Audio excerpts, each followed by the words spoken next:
الحمدللہ رب العالمین الصلاۃ والسلام علی رسولہ الکریم۔ السلام علیکم ناظرین اکرام۔ اسلامک لا آف انہیریٹنس کا یہ ایپیسوڈ نمبر 22 ہے۔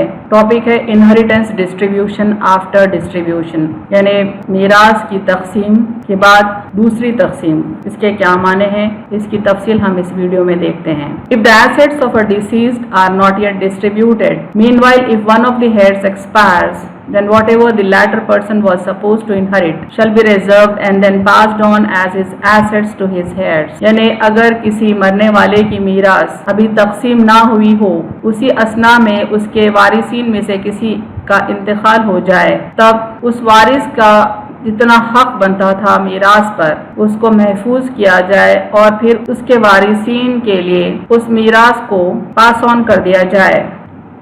سلائیڈ پر دیکھیں، ایک مثال بتائی گئی ہے۔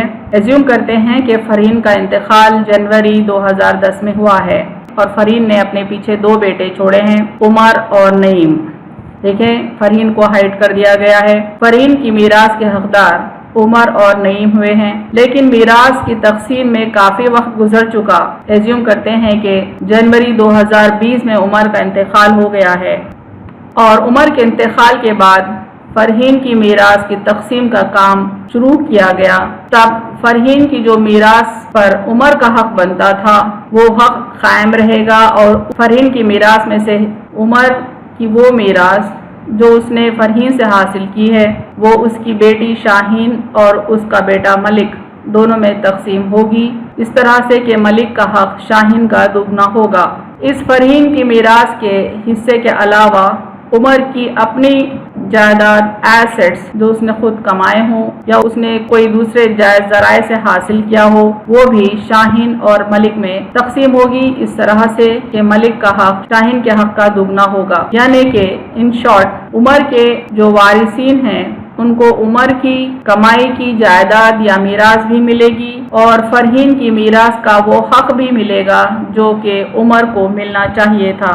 This approach of distribution after distribution is termed as مناسخہ، that is distribution after distribution، یعنی اس اپروچ کو مناسخہ کہا جاتا ہے، یعنی distribution after distribution، یعنی کہ عمر کی میراث کا جو ڈسٹریبیوشن ہے وہ فرہین کی میراث کے ڈسٹریبیوشن کے بعد ہوگا۔ Time to calculate the amount of bequest، دراصل یہ بتانا ہے یہاں پر مقصد کہ میراث کیا قیمت رکھتی ہے، وہ قیمت کو کب کیلکولیٹ کیا جائے۔ اس بات کو سمجھانے کے لیے یہاں پر ایک قانون وصیت کی سلائیڈ لی گئی ہے جس کے تحت وصیت کے اماؤنٹ کا کمپیوٹیشن ٹائم بتایا گیا ہے۔ ظاہر سی بات ہے کہ جب وصیت کے اماؤنٹ کا ٹائم کمپیوٹ کیا جائے اسی وقت میراث کے اماؤنٹ کا بھی ٹائم آٹومیٹیکلی کمپیوٹ ہوتا ہے۔ تو دیکھیں حنفی فقہ کیا کہتا ہے، calculate when the assets are getting distributed, یعنی کہ میراث کس وقت تقسیم ہو رہی ہے اسی وقت وصیت کا اماؤنٹ بھی کمپیوٹ کیا جائے، یعنی حنفی فقہ کے تحت میراث کا اماؤنٹ ڈسٹریبیوشن ٹائم پر کمپیوٹ کیا جائے۔ پچھلے مثال میں میں نے بتایا کہ جنوری 2020 میں عمر کا انتقال ہوا ہے، اس کے بعد میراث تقسیم ہوئی ہے، تو ظاہر سی بات ہے میراث کے اماؤنٹ کا کمپیوٹیشن جنوری 2020 کے بعد ہوگا۔ مالکی فقہ کے تحت calculate at the moment will is made, یعنی کہ مرنے والے نے جب وصیت تیار کی اسی وقت میراث کا ٹوٹل اماؤنٹ کمپیوٹ کیا جائے گا۔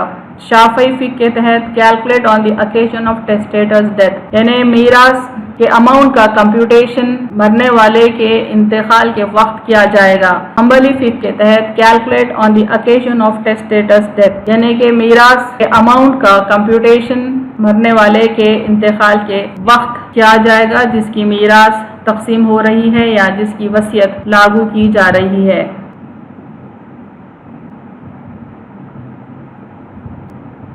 وآخر دعوانا ان الحمد للہ رب العالمین۔